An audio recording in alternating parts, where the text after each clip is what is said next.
My parents built this home in 1973. My father was a three-war veteran, World War II, Korea, and then he went as an advisor in Vietnam, and he went there for the specific reason of getting something called combat pay.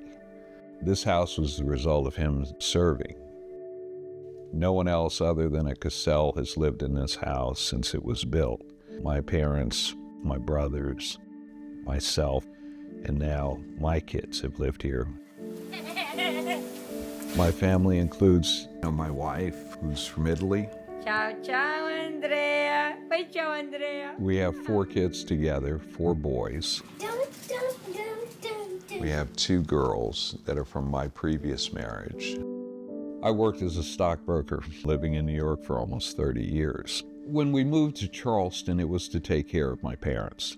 And then after my parents died, we moved to this home.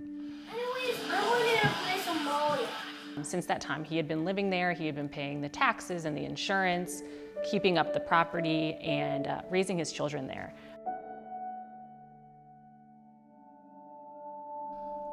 When I got that call from my brothers where they said that they wanted to sell the house, for a second it was like sheer terror.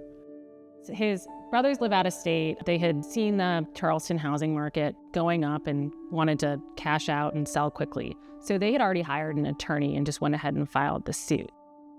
My brothers didn't come to me first to talk about it. It was, we're out of here. I called 6 or 7 firms. The fees were astronomical. It was hard. There's a lot of people who come to us, like Kennelm, who don't have a choice but to be a part of the legal system. He was served with a lawsuit and he had to respond. And he couldn't afford a private attorney, but there was no one else in the community who was able to help him. I remember the day that I first drove up to Charleston Legal Access. It was one of those moments where, is this gonna work? And the clock was ticking. We were on a pretty tight deadline already when he came to us. He had 30 days to file an answer, come up with any counterclaims that he might have. You know, her quiet confidence helped me. And it also balanced off the fear that we were feeling here. One of our kids is been diagnosed with ODD. It was important to have a stable home around him. He knew he wanted to keep the house. He had been working to increase his credit score, buy out his brothers, but he wasn't there yet. So we were able to work with opposing counsel and get him that additional time that he needed. It was about a year, because not only did we have to improve our credit, we had to win in court and then agree upon a price. We itemized all of the expenses that I had paid on the house for all those years. And they came back with an offer, maybe 10% of the expenses that I had paid. And I asked her, I think, what do you think?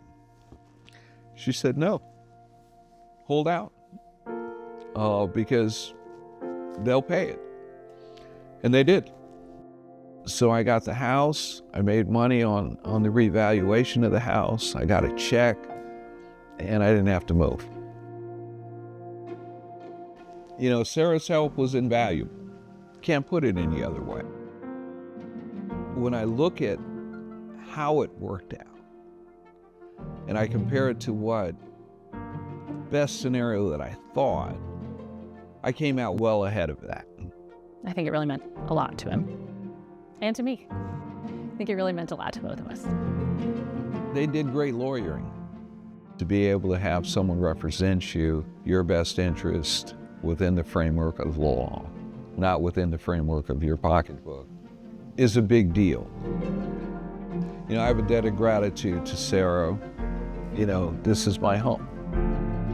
That's the gift of this help that I got. I can't measure that. I can't put a price tag on it. My youngest kid has never lived anywhere but here. They're busy asking now, well, who gets the house when you die?